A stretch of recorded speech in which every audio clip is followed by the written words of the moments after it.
Hello and welcome back to yet another episode of the Quirky Inquiry.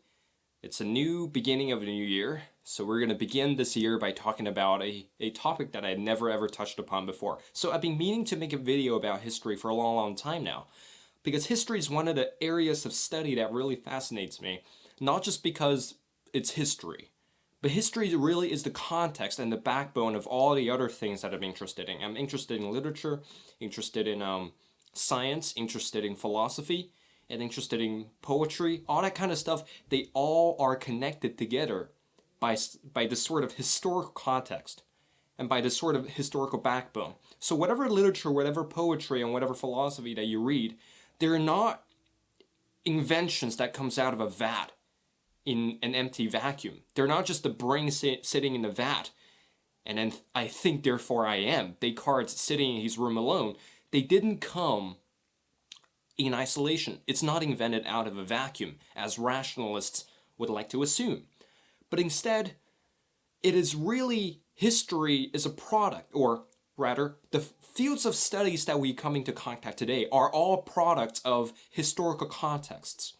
Philosophers dealt with different problems in the past to a specific historical contexts. Scientific theories are invented in response to a certain paradigm of viewing the world. And then ideas change throughout time. The definition of madness have morphed dramatically throughout the centuries, which is the title of the book, Madness and Civilization by Michel Foucault, which I've been reading for the past week or so. So nevertheless, that is the importance of studying history, because it is what brings everything together, and it is what gives context to every other fields of studies out there. So studying history comes into supreme importance if you care about being a Renaissance person, if you care about understanding what are human beings doing here on Earth, and then what is our purpose, what is the meaning of all this. If you want to truly understand that, history is the way to go down. But the problem here comes, how do you properly study history? How do you properly interpret historical events? How do you relate the events to the significance of the events? And how do you make sense of it all? Because if you misread history, if you read history in a very shoddy fashion, what's going to start to happen is that all you're going to have is a bunch of scattered events in your brain. You can recall dates, you can recall events, you can know what exactly happened, but there's no real cohesion happening. History for you, if you study it in a wrong way, are just going to be a collection of scattered events. Collection of quotes, collection of people, and collection of people's ideas. There's no real cohesion that gives you this awe, this sense of awe that it gives you. There's no real passion or nor genuine interest if you approach history in the wrong manner. So in this video, let me correct that paradigm of viewing history. Let me introduce a new way of viewing history that's going to drastically increase two things. Increase your level of accurate understanding of history, your level of interpretation, and also increase your interest in this area of study, because history is sort of a lengthy journey, and to study history is to investing a lot of time, and then the amount of reading that you have to do is truly paramount. There's a lot of reading that you have to do to make sense of history, okay? So it's going to increase two things, your interest in history and also the righteous, accurate understanding. There's a bad habit that we've picked up from school, and this is the bad habit that I sort of disagree with, or this is the sort of doing things that I disagree with within the educational system, which is that there's a heavy emphasis on memorization instead of application. Let me repeat that. There's a heavy emphasis on memorization instead of application of specific facts, specific dates, and specific concepts throughout history. So when a history student cracks open a history textbook, for example, the American Revolution history textbook, when they crack open that book, there's this knee-jerk reaction for students to memorize things, to knee-jerkly focus on every little detail as possible, to capture every little detail as possible, to try to attempt to memorize all these technical details, to try to really dig deep into the dates, when exactly did something happen, who was involved in it, and who wrote this thing that came to contribute to what influence. So there's a knee-jerk reaction for people when they approach historical studies to find this memorization to be the supreme importance, to put memorization above understanding. So therefore you have people constructing all sorts of fancy flashcards, You have people summarizing notes as they're reading. You have people highlighting every aspect of the history textbook. But at the end of the study, you ask them, what is the significance of XYZ? All that they can do is to regurgitate the facts without actually offering any critical thinking behind that history. So that's the knee-jerk reaction that we've been wrongly told that's the way to do things. And that's the knee-jerk reaction that we all have when we do subjects such as literature, when we do subjects such as philosophy, or such as history at school. Now, there's benefits to memorization, but let's not put the cart in front of the horse here. There's a different orders of magnitude to memorization, but we shouldn't get the order wrong. Ask yourself, why are you studying history in the first place? Are you not studying history because you want to know the general progression of history? At least based on a structuralist definition, you are spotting a general trend of what is happening throughout time. You're outlining what the humans are doing through that specific era of time. For example, the American Revolution.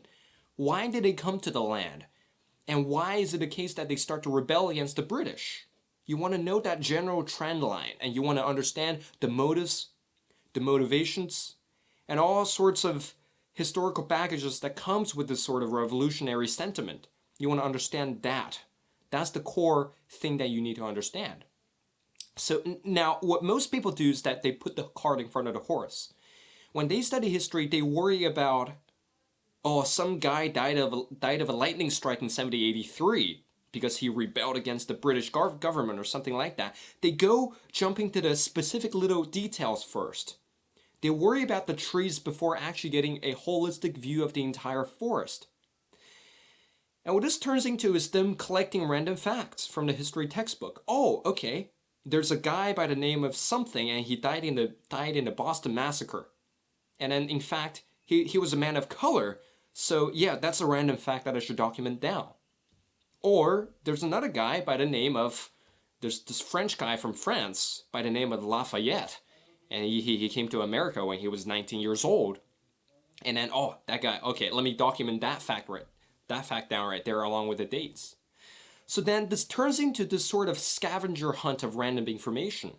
And this also contributes back to the lack of cohesion later on when you face your analysis tasks or source analysis or essay tasks in the future.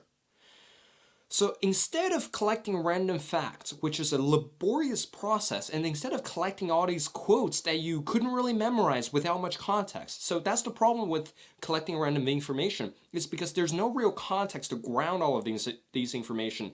Your mind is not functioning as a map that maps all of these things together to make you understand it in a cohesive manner, but instead you're just collecting random pieces of tree barks. You're not exactly seeing the entire forest, but instead you're worrying about the little tree that's in front of you, right? So there's no real context for you to ground any of your facts in.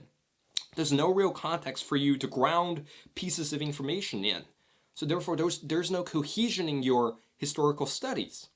Instead, what you want to do is to gain a holistic view of the entire picture first. Lay out the backbone first instead of putting the cart in front of the horse, so to speak. So instead of reading every little details of it, you want to gain a very broad overview of what exactly is happening. You want to gain a very broad inspection of the entire scenery.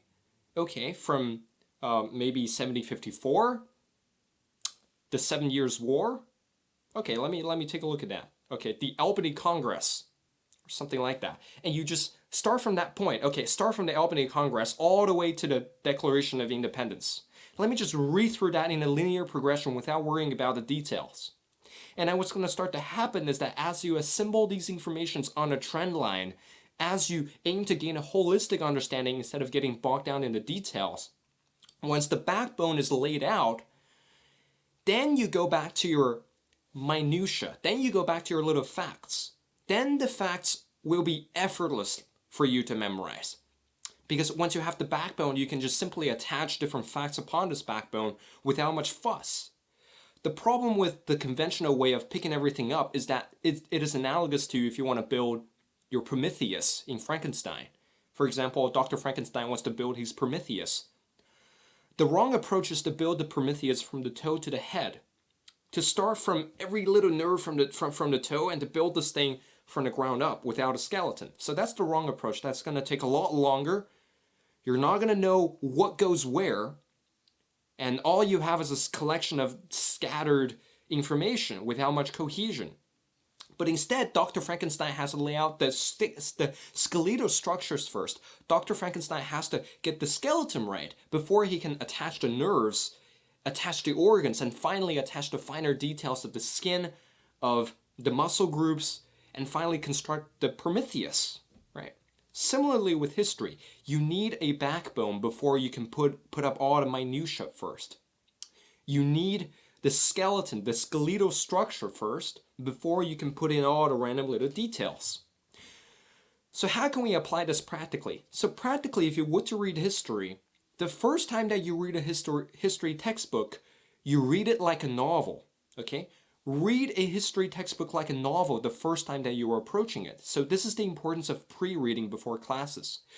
Pre-read through the entire chapter without taking notes, without worrying about the little details, without worrying about the dates, but instead pick up a general trend line, pick up this entire skeletal structure that you're later gonna use. So when you go to class, when you listen to your teacher's lectures, now you can begin the process of attaching organs to your Prometheus. You can begin the process of attaching little information to your backbone structure, which you've already laid out in your pre-reading. So after the lecture, then you can start to construct your notes, and then taking notes at this point is just effortless because you know what goes where, what's happening, what things are significant whilst others are not, instead of coming in contact with a bunch of information, not knowing what goes where, what is more important than the other, and what is worth memorizing and what is not. So this backbone right here is really going to serve you well. So yep, that's what I have to say about history. Very short, not exactly that short, but a very brief introduction into historical reading. Happy New Year and happy holidays. This is the Quickie Inquiry, signing off right now.